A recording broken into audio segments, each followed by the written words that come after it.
The Middle East, the cradle of civilization, is rich with stories of great kings, prophets, and philosophers. From Cyrus to Moses to Ibn Khaldun, our nations have given the world some of its greatest visionaries. Leaders like Anwar Sadat, King Hussein, Menachem Begin, King Faisal, and my father, too, took up the mantle of seeking peace for our people. But for 45 years, too many of us have been forced to live in fear. Fear of the next terrorist attack, fear of war, fear of economic instability, fear of nuclear blackmail. That's because 45 years ago, my country was taken hostage by a radical regime that seeks not only to keep my people in chains, but to export its revolution to your countries and your people.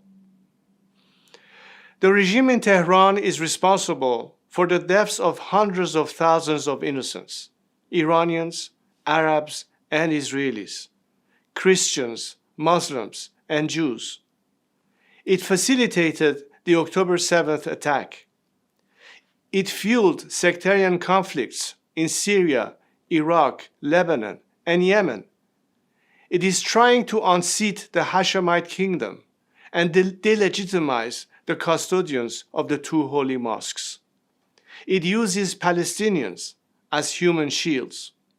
And now it has brought our cradle of civilization to the cusp of regional war. And so today, I come to you with a message. This is not the Iranian people's war.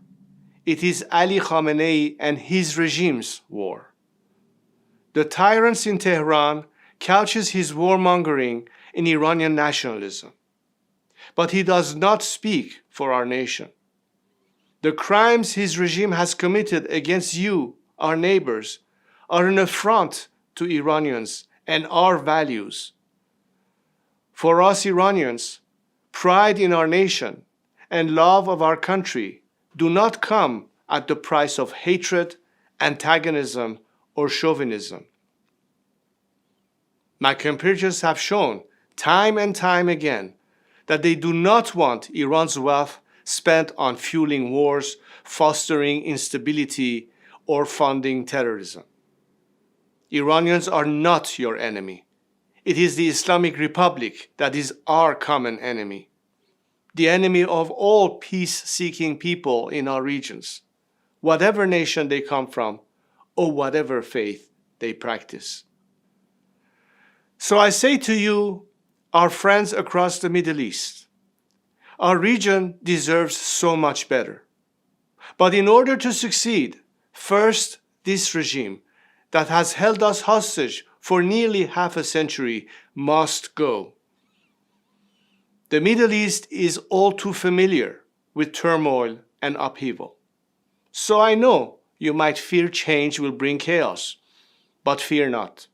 We will not allow a power vacuum to follow the collapse of this regime. There is a vast coalition of patriotic Iranians at home and abroad ready to step in to serve our nation and make peace with our region. I have told my compatriots that I will do my duty. I will step forward at their call to oversee this peaceful transition to democracy and Iran's return to the community of nations.